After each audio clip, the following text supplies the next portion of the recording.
Red सी के base में जाके देखोगे ना, उसकी तली को जब तुम साफ छुओगे, you will find some basaltic rocks also. Plates are made up of crust as well as uppermost mantle, and they are floating over partially molten but denser astrosphere. There are 7 major plates, 9 minor plates, 6 sub plates. अब ये सारा concept अब answer में तो discuss नहीं कर सकते. How plate movement changes the shape and size of continents and oceans. So friends, the next question that was asked, it was from hardcore geography. Very simple question. Discuss how changes in the shape and size of continents and ocean basins take place due to plate movement. मतलब how plate movement results in the changes in the shape and size of continents and ocean basins. So hope the basics are clear. कि basically plates are what? Plates are rigid lithospheric slabs.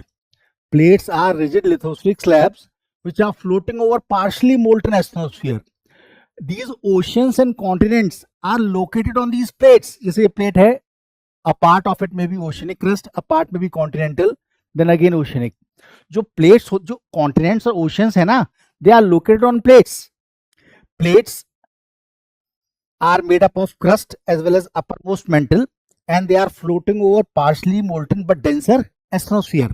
And as the plates move under the influence of thermal convection current, it not only changes the shape but also the size of oceans and continents. How? That is what I am precisely going to discuss over here. There are 7 major plates, 9 minor plates, 6 sub plates. अब ये सारा concept अब answer में तो discuss नहीं कर सकते. Briefly बता दो. Plate tectonics is the study of deformation of plates and interaction of plates along their margins. Plates are rigid lithospheric slabs which are floating over partially molten astrosphere, and these plates are the continents and oceans are located on these plates.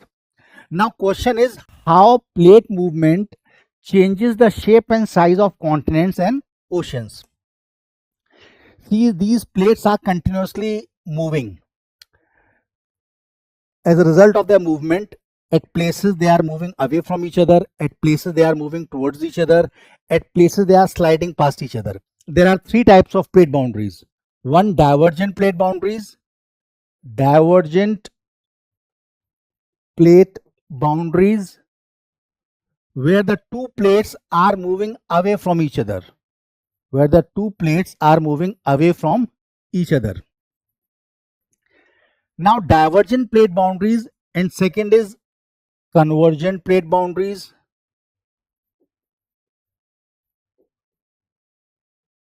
Where the plates are moving towards each other and the heavier plate gets subducted below the lighter plate. Convergent plate boundaries. And third is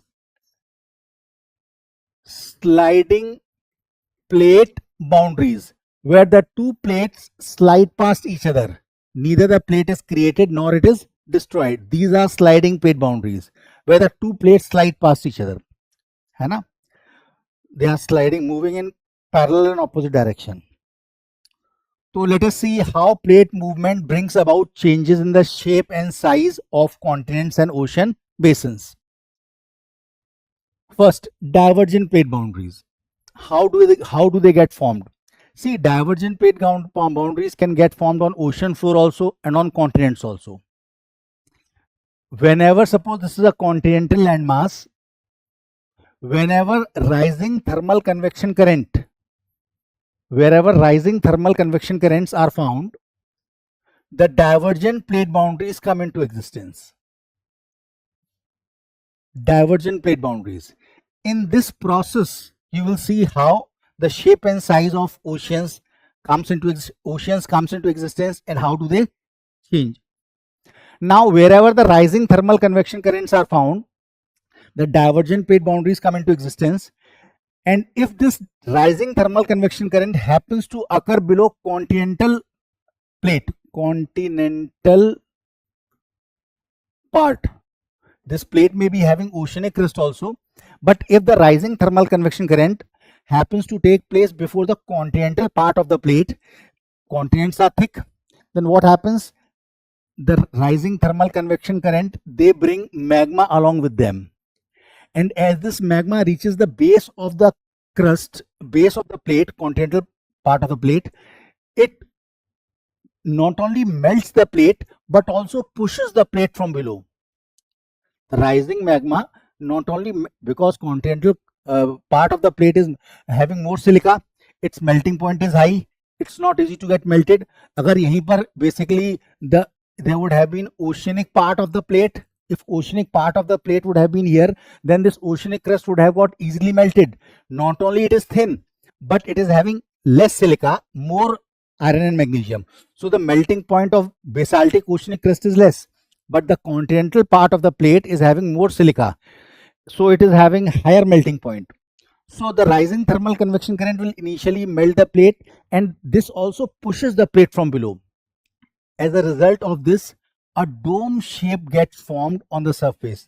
Because of this push, a dome shape comes into existence on the surface. Since it is a rigid body, since crust is a rigid body, and when magma pushes from below and dome shape gets formed, cracks appear. Cracks appear on the crust. Cracks appear on the crust. As a result of these cracks,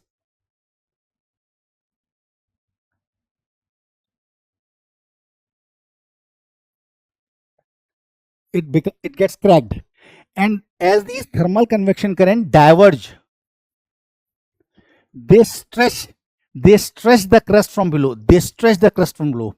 As a result, what happens? These cracked portion collapse. These cracked portion collapse,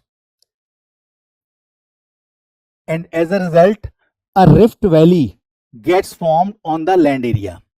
A rift valley gets formed. This is the first stage of plate divergence, and this is known as intracontinental rifting. Intracontinental rifting. This is the first stage of plate divergence. When a rift valley comes into existence, it is long, narrow, and deep. For example, you can see the example here.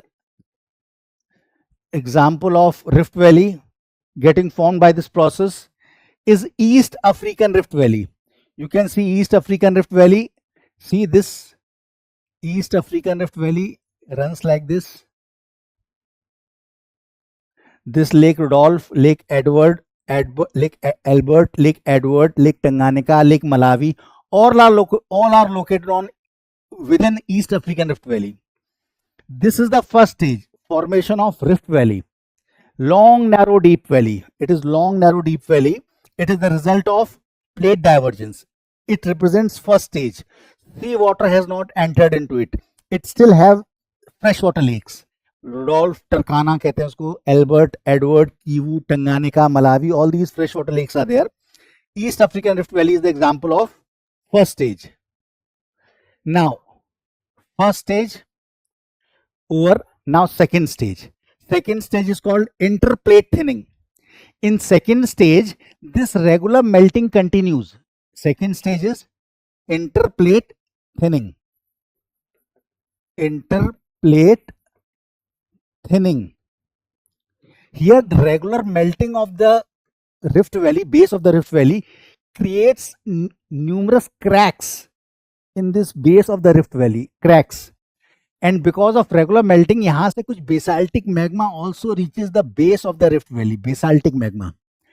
And because of regular melting, this crust becomes very thin. As a result, the floor of the rift valley subsides. It sinks down. Because of regular melting from below, कुछ तो cracks बन जाते हैं जिसके through ये basaltic magma enters the floor of the rift valley. And secondly, because of thinning of this rift valley, it sinks down. It sinks down to an extent that seawater from the surrounding region moves in. Seawater gets filled in the rift valley. This is the second stage. See, second stage. See, second stage. This Red Sea represents second stage. Red Sea represents second stage. Red Sea is also located in a rift valley, but it is in second stage where the seawater has entered into the rift valley. East African Rift Valley is in first stage. Sea water has not entered. Red Sea के base में जाके देखो ना, उसकी तली को जब तुम साफ छुओगे, you will find some basaltic rocks also, which have crept inside through the narrow cracks. and because of thinning of the base of the Rift Valley, it subsides, so the sea water enters into the Rift Valley. Red Sea represents the second stage of divergent plate boundary. Now, third stage is ocean ridge formation. Now what happens once sea water has entered into it? Now this regular melting continues. As a result, the continental crust ruptures. As a result of this rupture,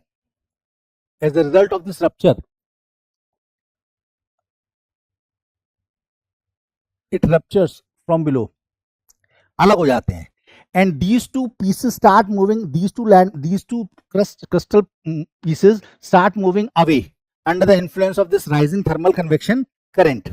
They start moving away. As a result of this movement,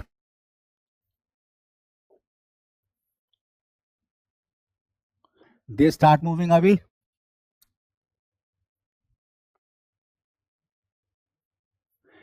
And the magma coming from below starts getting attached to the trailing edges of the two crustal pieces.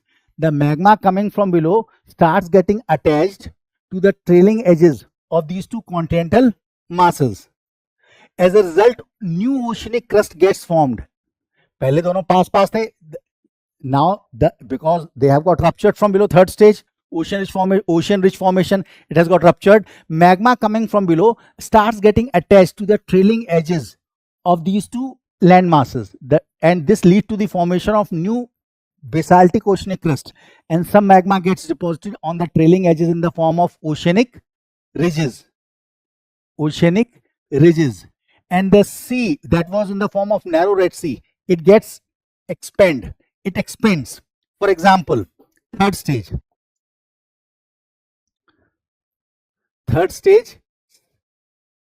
see here, initially India was attached to Africa. ये जो जगह है ना, India was attached over here. Gradually East African Rift Valley की तरह Rift Valley बनी, फिर Red Sea की तरह sea existence में आया. As of now, you can see this Carlsberg Ridge. In between Carlsberg Ridge, this is Arabian Sea, this is Somali Sea, and this is India, Peninsula India, and this is Africa. You can this is the third stage, when oceanic ridge and oceans come into existence. This sea on this side, and this continues. An Atlantic Ocean like Atlantic Ocean, mid-Atlantic ridge, isn't it? Eurasia, North America, Africa, South America, such extensive Atlantic Ocean comes into existence. See, the shape and size of ocean is changing. Initially it was land. First stage, intracontinental rifting, Rift Valley came into existence. That was purely land area. Second stage, the Rift Valley got subsided and ocean water entered into it, and Red Sea like feature got formed. It represents second stage. And third stage, it continued to move away, and ocean ridge formation, a ridge got formed because this magma coming from below. Initially तो ये it was very close. Initially it was like this.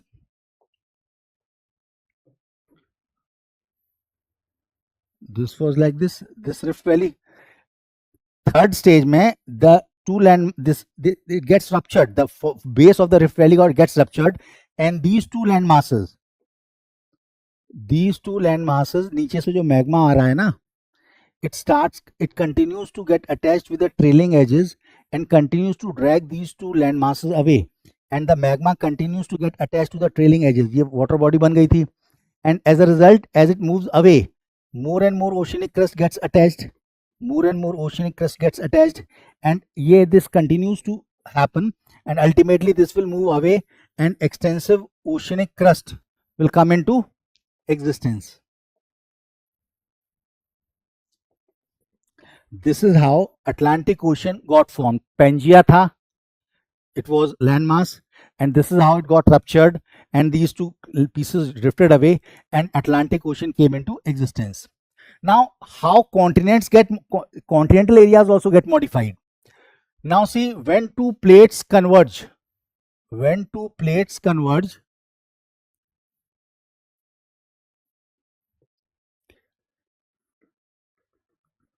this convergence takes place in 3 steps.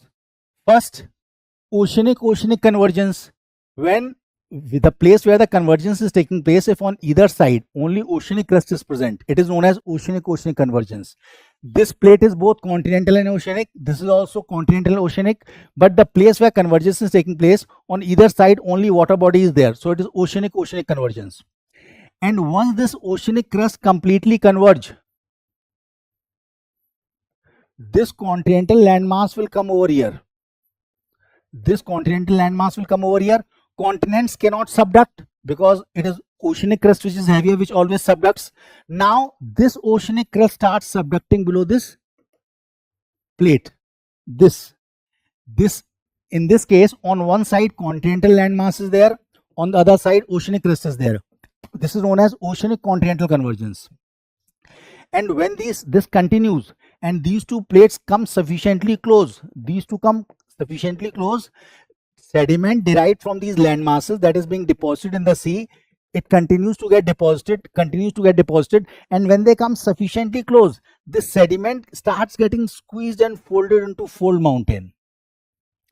And when this fold mountain gets formed, both plates join together and become one and start moving together in one direction. For example, this is Eurasian plate in north, and Indian plate was subducting below Eurasian plate.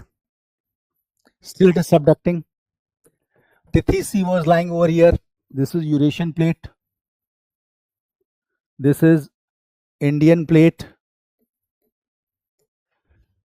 Now from Eurasian part, sediment was getting deposited here. From Peninsular Plateau, sediment was getting deposited here. As it continued to subduct, this continental part continued to come closer and closer, and when it came sufficiently close,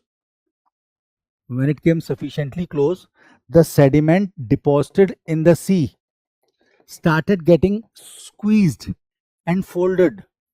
As a result, a succession of mountain ranges emerged: Great Himalayas, Middle Himalayas, Shivalik. And when they become very close, this subducting part stopped subduction बंद हो जाता है when they are almost jointed along the suture zone. These two plates get well jointed in the Sangpo suture zone, they get well jointed, and this subducting part stops subduction. It falls into the mantle, and the two plates become one and start moving in one direction. अभी कुछ लाख साल बाकी है, and Indo-Australian plate and Eurasian plate will become one, and they will start moving in one direction. So the shape of the continental landmass has also changed. Initially it was water body over here. Now there is no water body. In place of Tethys, Himalayas have come to occupy their position. So this is how the shape and size of oceans and continents keeps on changing because of plate movement. Continents and oceans both are located on plates, and this plate movement, therefore we say plates are amorphous, shapeless. They are continuously being formed and deformed. Now next question was, discuss the distribution and density of population in Ganga river basin.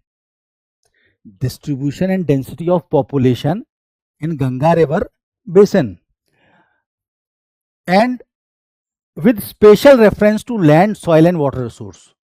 How land, soil and water resource has influenced the distribution and density of population in Ganga river basin. When you talk about Ganga river basin or Ganga catchment area or Ganga drainage basin, this means Ganga drainage basin basically extends to the south of Himalayas, to the north of Vindhyas, and to the east of Aravalis. मतलब जहां से पानी गंगा में आ रहा है, that is Ganga basin.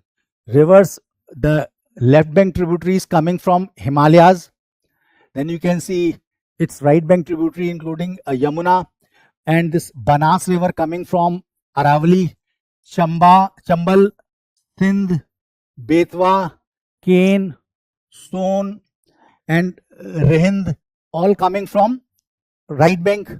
And then Yadav Ramganga, you can see this Ramganga, this is Gomti, this is Ghagra, Gandak, Koshi, Mahananda coming from left bank. This entire region from where the water drains into Ganga river, that is the Ganga river basin. or catchment area of Ganga. It is huge.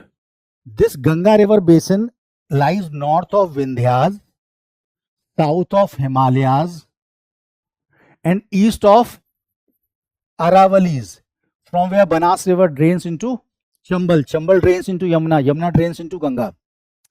This is 24% of the total geographical area of the country, and it holds 43% of the total population of the country. Ganga basin is one of the largest basin in the world. It is one of the largest basin in the world. Now we have to discuss the distribution of population and the distribution and density of population in Ganga basin with special reference to soil, land and water resource, because it is the soil, land and water resource that has influenced the distribution and density of population in Ganga basin. If you see, this basin is spread over 10 states: Himachal Pradesh, Uttarakhand, UP, Bihar, Jharkhand, West Bengal, Chhattisgarh, MP, Rajasthan, Haryana. These are the 10 states where the Ganga basin is spread. If you see in the northern part, in Himachal Pradesh and Uttarakhand, if you see, the terrain is hilly and rugged terrain. As a result, density of population is low in the northern part of Ganga basin. The Ganga basin in the northern part, population density is low because of hilly and rugged terrain. Here in Himachal Pradesh and Uttarakhand, the cultivable land is limited, but it is known for its orchards. Here, Ganga, Yamuna and Ramganga have their source region in Uttarakhand. Now, in the western part of this Ganga basin, drained by Banas river, Chambal, Sindh, Betwa, Ken and Son, in the southern part, here you find that the density of population is low to moderate. In western part, it is draining the eastern part of Rajasthan, and northern part of Malwa Plateau is being drained by this Chambal, Sindh, Betwa, Ken and Son. They drain the northern part of Malwa Plateau. In this region, the population density is low to moderate due to low and erratic rainfall and limited irrigation facilities. The density of population is low to moderate. Although no doubt the black soil of Malwa is intensely cultivated, but here you find Bundelkhand Plateau, Baghelkhand Plateau, where the soil is rocky, where agriculture in the western part of eastern part of Rajasthan, the soil is sandy. Here agriculture irrigation facilities are highly limited. Underlying terrain is rocky, so well irrigation or tube well irrigation is not possible. Canals are absent, so limited irrigation. So agriculture is also not very intensive. So population is low to moderate, and Chambal and its tributary have carved out deep ravines in these regions. सबसे important part है ये middle part. This middle part comprises of UP. Here in the middle part UP कहना जाता है. It comprises of Ganga Yamuna Doab, Rohilkhand Plain and Awadh Plain. Ganga Yamuna Doab is area between Ganga and Yamuna. Then area drained by Ram Ganga is Rohilkhand Plain, and area drained by Gomti is Awadh Plain. Here height gradually decreases, but this part of this Ganga plain is highly very fertile. A dense network of canals, intensive tube well irrigated area, soil is fertile. Green revolution has made its great impact. Here agriculture is very intensive, and basically density of population is high. So here in Ganga Yamuna Doab, Rohilkhand Plain, Awadh Plain, soil is fertile, extensive canal and tube well irrigation. Population density is high in both rural and urban area. In eastern part, Bihar, it comprises of Ganga, Ghagra Doab, Ghagra Gandak Doab, Gandak Koshi Doab, that is Mithila Plain. South of Ganga, it is Magad Plain, and Mahananda forms Barin Plain. So Bihar is basically made up of Ghagra Gandak Doab, Gandak Koshi Doab, that is Mithila Plain, Barin Plain formed by Mahananda, and south of Ganga, that is Magad Plain. Here you find trend of rainfall increases. As you move eastward, the elevation decreases and the trend of rainfall increases. As a result, Magad Plain, Barin Plain, Ganga Gandak Plain, Mithila Plain, here land is fertile, abundant water, population density is very high, agriculture is very intensive. Here silty clay soil is found, so paddy cultivation increases, intensive. And in the lower catchment area of Ganga, here we have West Bengal, where the Ganga divides into distributaries. Slope of the land is very gentle, soil is pure clay, and here very intensive rice cultivation is done. Every bit of land is put to cultivation. In fact, in paddy fields also PC cultivation is done. Population density tend to be very high in lower Ganga plain. Here basically 2 to 3 crops of paddy are raised along with jute cultivation in the Hooghly Valley. Land is fertile, which makes up for the high density of population. The carrying capacity is very high. Here in near the mouth of the Ganga, dense mangrove forests are found, which are the habitat of basically Royal Bengal tigers. Here cultivation is confined near up to the mouth. Because of extension of cultivation, mangroves have suffered a lot from human activities. So this was about this question.